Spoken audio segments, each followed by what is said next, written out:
আজকের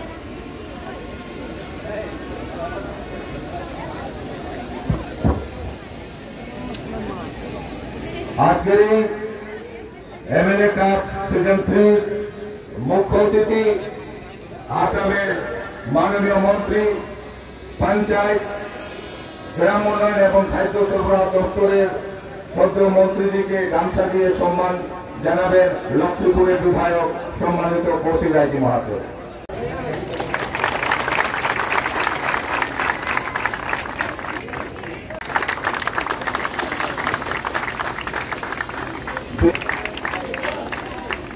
एसडीओ शिविर लक्ष्मीपुर उनके गामछा दिए बरण करबेन मनोहर कর্মীজি। लक्ष्मीपुर म्यूनिसिपालिटीर चेयरमैन मृणाल कांति दास महोदय के गामछा दिए बरण करबेन। जिला परिषद चेयरमैन शब्द अमिताभ राय जी के गामछा दिए बरण करबेन। विजयता महाता সবাইকে একে একে বরণ করার জন্য আমরা কমিটিকে অনুরোধ জানাই। সিজন 3 2024 মুখ্য অতিথি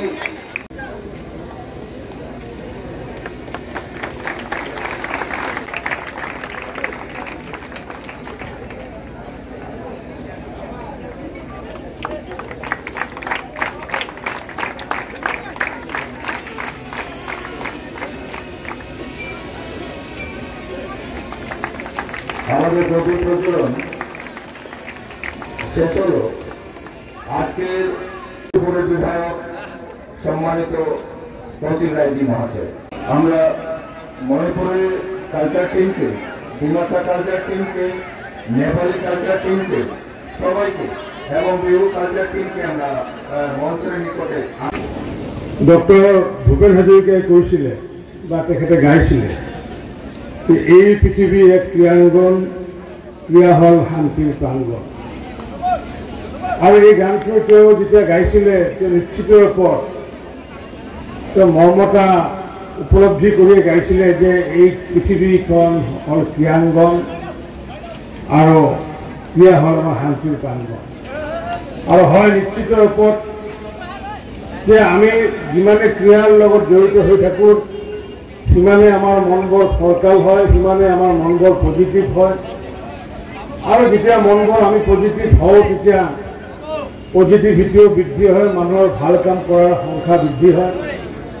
গতিকে সেই আশা ৰাখিয়ে আমাৰ বিধায়ক কৌশিক ৰায়জি যে যাতে এই অঞ্চলত, যিহেতু আমি জানো যে আমাৰ এই অঞ্চলত বা আমাৰ এই অঞ্চলত জাতি কাষৰীয়া ৰাজ্যত ড্ৰাগছৰ যিহেতু প্ৰভাৱ বেছি, গতিকে সেই প্ৰভাৱে যাতে আক্ৰান্ত কৰিব নোৱাৰে তাৰ প্ৰতি লক্ষ্য ৰাখি লক্ষ্মীপুৰ অঞ্চলৰ যুৱকসকলক, যুৱতীসকলক বিভিন্ন ধৰণৰ ক্ৰীড়াই হওক বা প্ৰতিযোগিতামূলক মনোভাৱ সৃষ্টি কৰাৰ কাৰণে বিভিন্ন কৌশল তেখেতে গ্ৰহণ কৰিছে।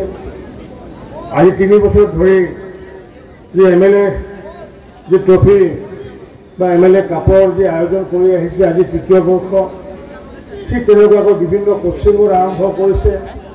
চাকৰিৰ ক্ষেত্ৰত যাতে কোচিং দিয়াৰ ফলতে লক্ষ্মীপুৰৰ ল'ৰা ছোৱালীয়ে যদি চাকৰি পায় এইবোৰ তেওঁ ব্যৱস্থা কৰিছে, যাতে যুৱকসকল, কাৰণ যুৱকসকলে যিহেতু আমাৰ মূল মেৰুদণ্ড, গতিকে যুৱকসকলে যদি বিপথে পৰিচালিত নহয় তাৰ কাৰণে তেখেতে যি ব্যৱস্থা লৈছে নিশ্চিত ৰূপত প্ৰশংসাৰ যোগ্য।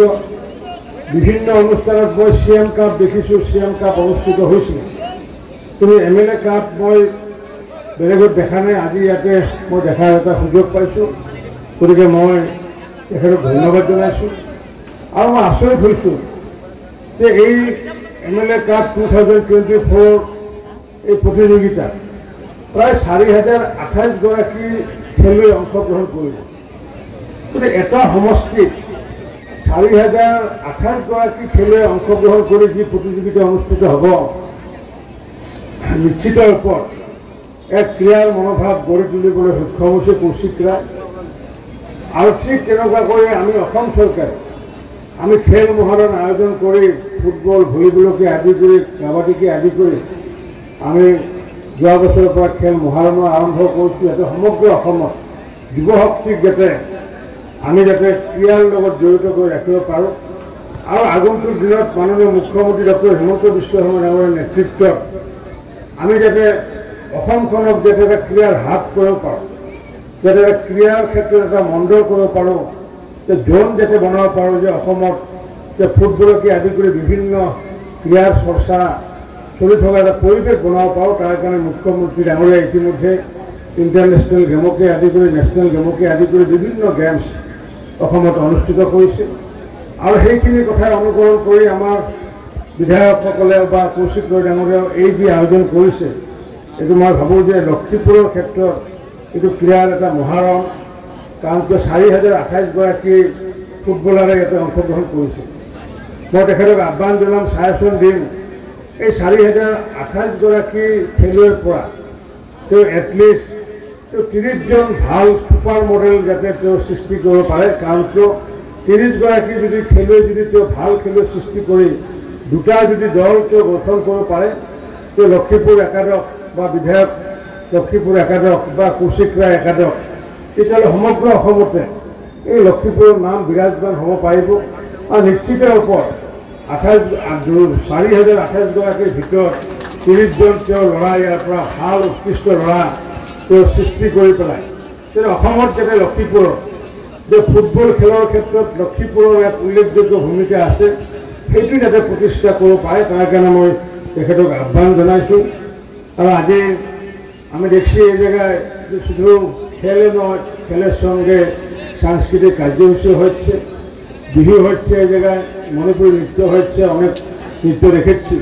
এই খেলের সঙ্গে যে সাংস্কৃতিক প্রোগ্রাম রেখেছে তার জন্য আমি ওনাকে ধন্যবাদ জানাচ্ছি এবং যেগুলো পার্টিসিপেন্ট ওনাদেরকেও আমি ধন্যবাদ জানাচ্ছি। আগামী দিনও এই খেল যাতে এই MLA কাপ লক্ষ্মীপুর যাতে আগামী দিনও যাতে এই জায়গায় প্রবাহিত হয়ে থাকে তাই আমি আহ্বান জানাই আমি আমার বক্তব্য শেষ করলাম। নমস্কার, ধন্যবাদ। অসংখ্য ধন্যবাদ জানাই মাননীয় আসাম সরকারের মন্ত্রীকে। উনি আমাদের এই MLA কাপ সিজন 3 এসেছেন, আমরা অত্যন্ত লক্ষ্মীপুরবাসী খুশি। তাই আগামী দিনও আপনাকে যাহাতে পাই এই আশা রেখে আপনাকে অসংখ্য ধন্যবাদ জ্ঞাপন করি।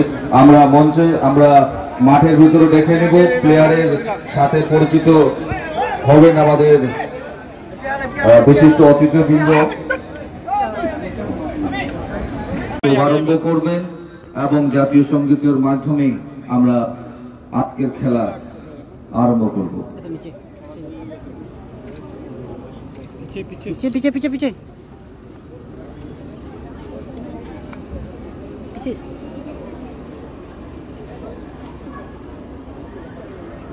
দর্শকগণকে অনুরোধ করব আপনারা সবাই করতালির মাধ্যমে আমাদের এই দু দলকে উৎসাহিত করার জন্য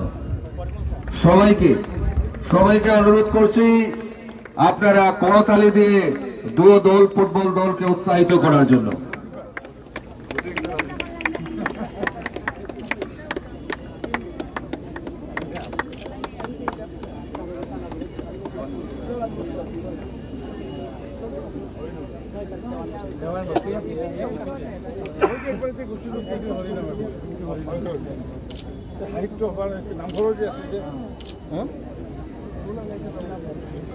এরপরে আমাদের উভয় দলের সাথে একটা ফটো সেশন হবে, যাতে আমরা চিরস্মৃতি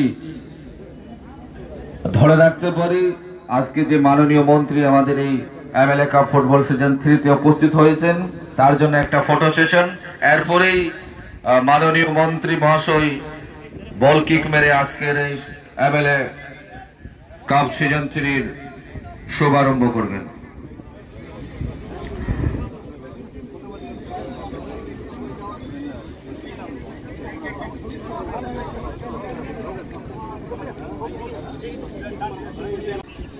সবাইকে যে যে জায়গাতে দাঁড়িয়ে রয়েছেন সবাইকে নিজ নিজ স্থান থেকে যারা চেয়ারে বসে আছেন দাঁড়িয়ে যাওয়ার জন্য অনুরোধ জ্ঞাপন করছি। ভারত মাতা কি, ভারত মাতা কি, ভারত মাতা কি। অসংখ্য ধন্যবাদ। অতিথিবৃন্দকে মঞ্চে আবার নিয়ে যাওয়ার জন্য আমরা স্থানীয় কমিটিকে বলবো ওনাকে আসন গ্রহণ করার জন্য। সবাই জোরদার তালি মারবেন মাননীয় মন্ত্রী রঞ্জিত কুমার দাস মহাশয়ের জন্য।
इधर